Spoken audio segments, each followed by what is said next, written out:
Hello বন্ধুরা, welcome back to our channel Sana's রান্নাঘর। তো চলুন, মটরশুঁটির সিজন শেষ হয়ে যাওয়ার আগে একটি মটরশুঁটির রেসিপি দেখে নেওয়া যাক। আজকে আমি আপনাদেরকে তৈরি করে দেখাবো মটর পনির রেসিপি। তো চলুন দেখে নিই মটর পনির রেসিপি তৈরি করার জন্য কি কি লাগছে।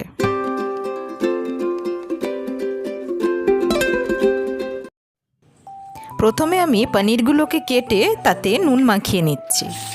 এবার একটি কড়াইতে তেল গরম করে পনিরগুলোকে একে একে ভেজে নেব। পনিরগুলোকে আমি খুব শক্ত করেও ভাজবো না, আবার খুব নরম করেও ভাজবো না, মিডিয়ামভাবেই ভাজবো।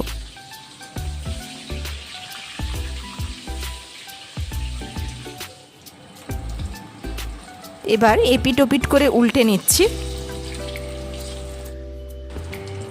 পনিরগুলো আমার মোটামুটি ভাজা হয়ে গেছে। এবার আমি পনিরগুলোকে তুলে রেখে দেব।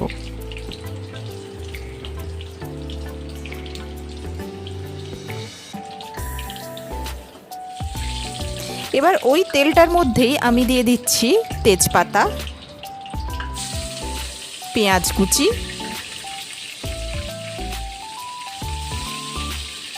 এবং রসুন কুচি।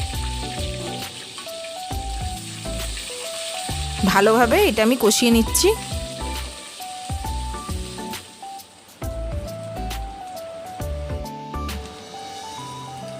এটা ভালোভাবে ভাজা হয়ে যাবার পর এর মধ্যে দিয়ে দিলাম আদা রসুন বাটা, কাঁচা লঙ্কা বাটা, জিরা মরিচ বাটা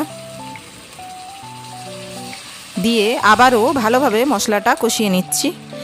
এরপর দিয়ে দিচ্ছি সামান্য পরিমাণে লবণ, হলুদ গুঁড়ো, লঙ্কা গুঁড়ো,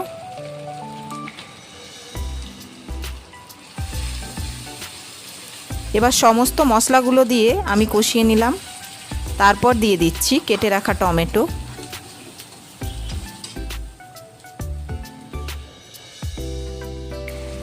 এবার টমেটোগুলো একটু গলে গেলে এর মধ্যে দিয়ে দিচ্ছি আমি বাদাম বাটা।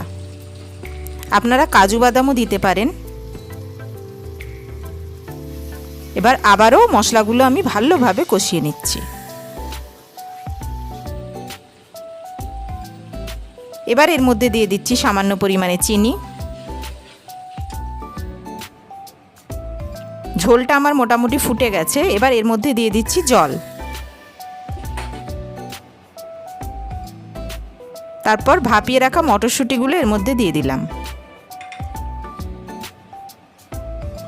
এবার কিছুক্ষণ ঢাকা দিয়ে রেখে দেব।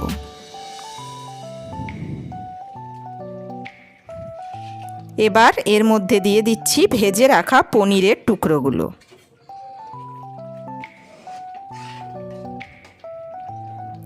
আমি কিন্তু মটরশুঁটিগুলোকে ভাপিয়ে নিয়েছি যাতে মটরশুঁটির কাঁচা গন্ধটা ঝোলের মধ্যে না থাকে।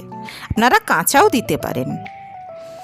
এবার সামান্য পরিমাণে চেরা কাঁচা লঙ্কা এবং ধনেপাতা কুচি।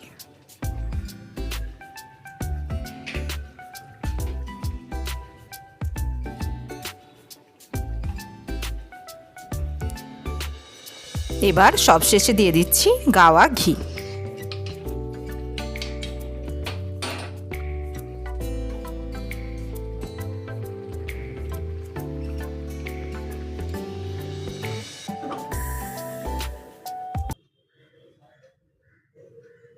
তো বন্ধুরা, রেডি হয়ে গেল আমাদের আজকের রেসিপি মটর পনির রেসিপি।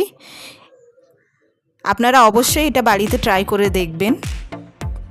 পরোটা, রুটি, যে কোনো খাবারের সাথে খুব সুন্দর লাগবে এটা।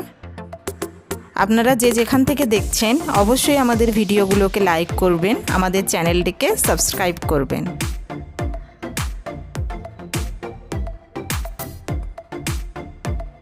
দেখতেই পাচ্ছেন কতটা সুন্দর হয়েছে দেখতে। ধন্যবাদ আমাদের ভিডিওটিকে শেষ পর্যন্ত দেখার জন্য।